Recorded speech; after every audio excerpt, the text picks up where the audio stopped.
মধ্যভোগী দালালৰ দৌৰাত্ম্যত হাহাকাৰ অৱস্থাৰ সৃষ্টি হৈছে কৃষকসকলৰ মাজত।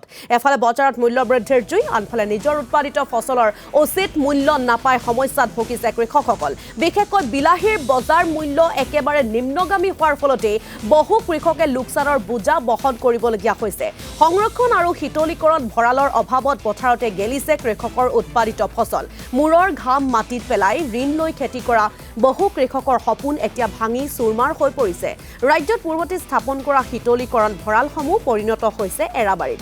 হাবিয়ে জংঘলে আগুৰি ধৰিছে কোটি কোটি টকাৰে নিৰ্মাণ কৰা শীতলীকৰণ ভঁৰালসমূহ। জহি খহি গৈছে শ্ৰীভূমিৰ ভাৰত বাংলাদেশ সীমান্তৰ সুতাৰকান্দিত স্থাপন কৰা শীতলীকৰণ ভঁৰালটো। চৰবজাৰ অঞ্চলত প্ৰায় 10টা বছৰ পূৰ্বে স্থাপন কৰা হৈছিল সাৰদামণি শীতলীকৰণ ভঁৰালটো। গোহালিত পৰিণত হৈছে 3000 মেট্ৰিক টন ক্ষমতা সম্পন্ন এই শীতলীকৰণ ভঁৰালটো। ইফালে বদৰপুৰ ঘাটত থকা শীতলীকৰণ ভঁৰালটো চাহিদা পূৰণ কৰিব পৰা নাই কৃষকৰ। 5000 মেট্ৰিক টন ক্ষমতা সম্পন্ন এই শীতলীকৰণ ভঁৰালটোক লৈ সন্তুষ্ট নহয় কৃষক সমাজ। আৰু এই সন্দৰ্ভত আমাক সবিশেষ তথ্য আগবঢ়াব আমাৰ সাংবাদিক সঞ্জয় দাসে। মই এতিয়া উপস্থিত আছো ভাৰত বাংলা সীমান্তৰ সুতাৰকান্দিত।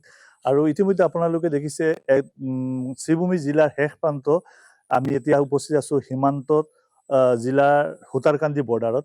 আৰু সুতাৰকান্দি বৰ্ডাৰৰ এয়া হৈছে সুতাৰকান্দি কোল্ড ষ্টৰেজ।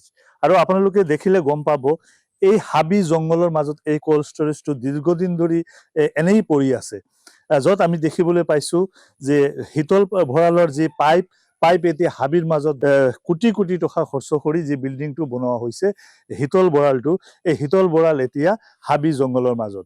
আৰু আমি ইয়াৰ পৰা আমি আপোনালোকক লৈ যাম শ্ৰীভূমি জিলা সদৰত থকা আৰু এটা অৰ্থাৎ কোল্ড ষ্টৰেজ, যি কোল্ড ষ্টৰেজখন দেখিলে আপোনালোকৰ চকু কপালত উঠিব। আৰু এয়া সুতাৰকান্দিত থকা কোল্ড ষ্টৰেজৰ অৱস্থা চাওক, গোটেইখিনি এতিয়া হাবি জংঘলৰ মাজত।